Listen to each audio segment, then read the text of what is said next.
Thank you for tuning in to Mr. Cliff's Toy Shop. On today's episode, we talk about the Haslab Galactus. Should you be adding this to your collection? So before we dive into that, there are a number of things that we need to discuss, such as Hasbro has gotten a lot of things wrong with this project. Now, before we can dive into any of those things, the first thing that we need to discuss is price, which is actually the first thing on my list that Hasbro got wrong, and that's not explaining the price. So let's look at some comparable Haslab projects. Starting with Unicron. Unicron was priced at $575, and it needed a total of 8,000 purchases in order to reach its goal. Do the math, that is roughly $4.6 million. Moving over to the Sentinel, which was priced at $350 and needed 6,000 purchases to reach its goal. Do the math, that's about $2.1 million. Now jumping over to Galactus. Galactus is priced at $400 and needed a whopping 14,000 purchases in order to reach its goal. Do the math, and that's $5.6 million. That is nearly a 15% increase in price over the Sentinel. That is over twice the amount of the purchases needed, and it's nearly triple the amount to back this project. With such a large price difference to a similar item, Hasbro should have done a much better job of explaining why there was such a huge gap when it came to pricing. Some collectors, including this one, wanted an explanation of why there's such a difference. Is it simply because Hasbro was being greedy? Was there an increase in plastic, shipping, and other factors that made the price skyrocket? Was Galactus just simply more intricate than the Sentinel? This is things that we do not know. As to my knowledge, Hasbro did not come out and officially mention these things. Now, for someone who knows business, let me be realistic. I didn't expect Hasbro to come out and say, hey, it cost us exactly this much to make Galactus, so we have to charge you this much to make a profit. That's not what I was looking for.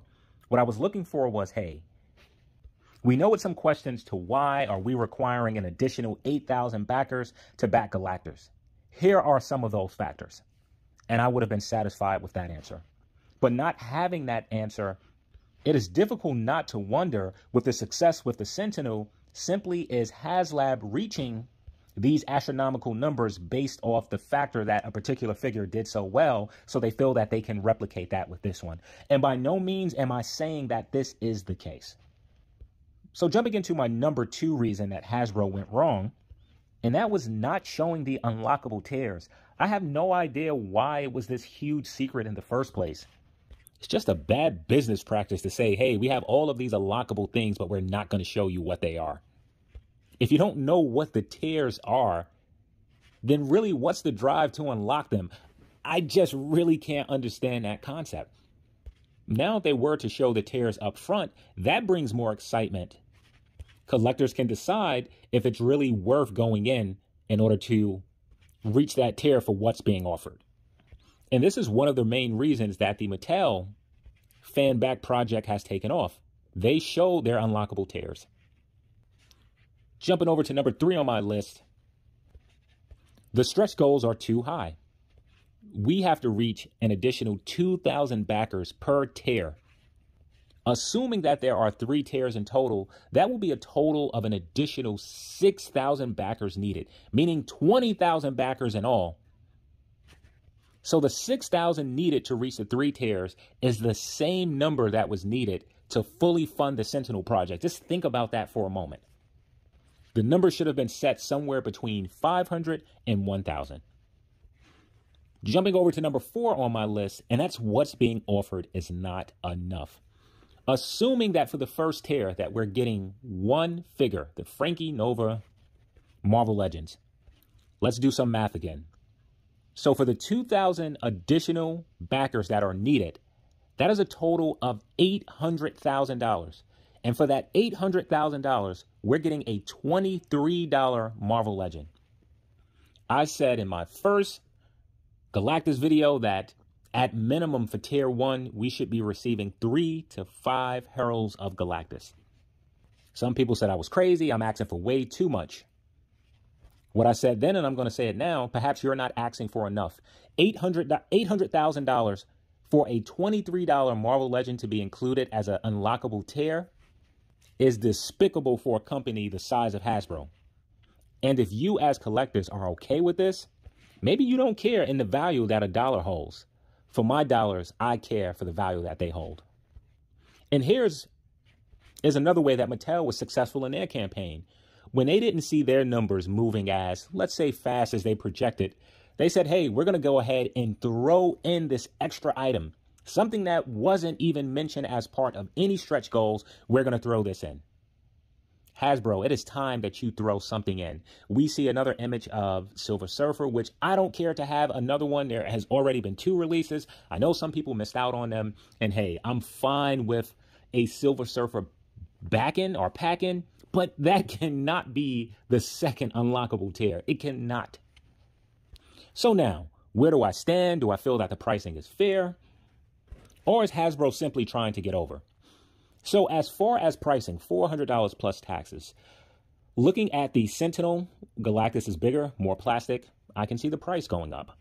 Looking at Unicron, which was priced at $575, Galactus is priced under that. However, it's requiring more backers. There is no way that Galactus is more complicated than Unicron. Looking at Snake Mountain from Super 7, which came to over $700 once shipped, I didn't think that item was worth $700 plus. Looking at Super 7 Thunder Tank, which is at $450.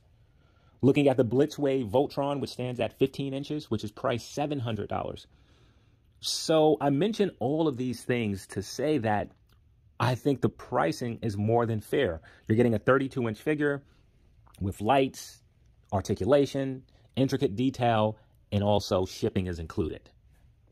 For that figure alone, shipping may have been $100 or more. For my Hot Toys Hulkbuster, I paid, how much did I pay for that?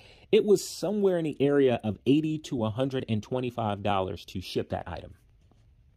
So my issue is not the pricing of Galactus at $400. My issue is not understanding why 14,000 backers are needed. So have I ordered Galactus? Not as of yet. I am, however, planning to. This may be our only chance to get a Galactus of this magnitude.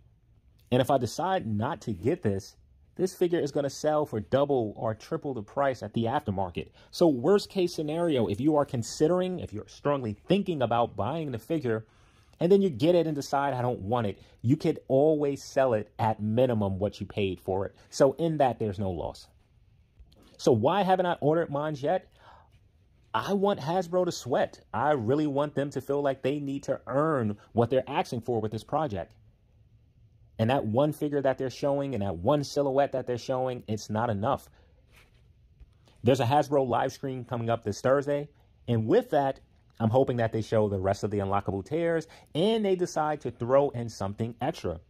Also, I really want to see what's going to happen if this project is not funded come August the 30th.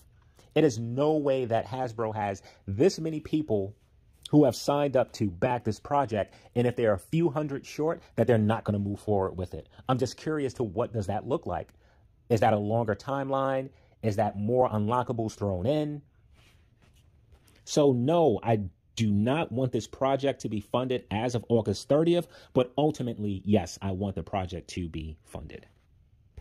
So as of today, we have 12,859 Galactus purchases. And I say purchases instead of backers because maybe some people have bought 2 or 3. We will need an additional 1,141 purchases for this project to be greenlit. That breaks down to roughly 126 new purchases per day, and there are currently 9 days left. So what am I going to tell you to do when you're thinking about collecting Galactus? Ultimately, it comes down to you. I'm not going to sit here and say that $400 is a lot of money. I purchased Hot Toys. I have Iron Man figures that are $400. I paid over $1,200 for a 1/6 scale Batmobile. I purchased 2 of the Super 7 Thunder Tanks at $450. So when it comes to spending this type of money on action figures or toys, it's something that I'm used to. So for me, the price is not an issue. That does not mean that the price may not be an issue for you. If you are not used to spending that kind of money on action figures, toys, then perhaps you should skip this. If you do want this figure, but money is a little bit funny, maybe sell some action figures that you have around the house. Chances are that those figures may be easier to acquire than Galactus will be. And if those figures shoot up in price, maybe they'll be released by that same company, just redecoed. Galactus, on the other hand, may not be reissued for 20 to 30 years. Or ever. I doubt the ever. It's a toy company, so let's stick with the 20, 30 years. So something else that you have to consider is space. I've purchased 5 of the Sentinels and I didn't have space for them. And I'm considering purchasing 2 of the Galactus and I absolutely don't have space for them. So if spacing is your issue and not pricing, my advice would be buy it. You'll find somewhere to stuff them. Your closet, under your bed, the corner, behind the television. In worst case scenario, if you purchase this Galactus and it is just too big to put in your display, sell it for double the price.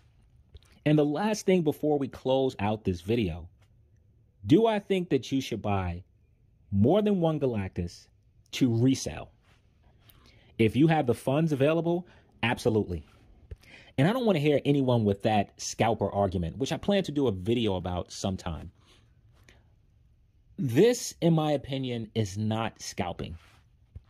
This is a product that's readily available for anyone who wants to purchase it. Well, at least in the USA and whatever other markets Hasbro are a part of. So anyone in the USA can purchase this item if they have the means to do so. This is not an item that is an exclusive. There's only a limited amount of them. So people are buying this item, which is already in a limited quantity, to resell. So if you are able to afford multiple Galactus to sell later on down the line, you go ahead and do it. Something I considered, as I mentioned, spacing is an issue.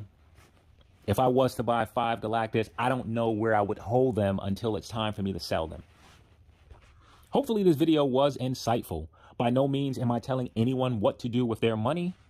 In no way am I telling you that $400 for an action figure should not be a lot for you to spend on an action figure. I'm speaking about me and what I have spent on action figures in the past and more than likely will continue to spend in the future. I am not telling you to back or pass on this action figure. I'm telling you what I am considering doing. I am, however, saying that you should not be satisfied with a single Marvel Legend being a tier 1 unlockable goal at 2,000 additional purchases needed, all for a course of an additional $800,000. So thank you for tuning in to Mr. Cliff's Toy Shop, and I hope to see you during the next review.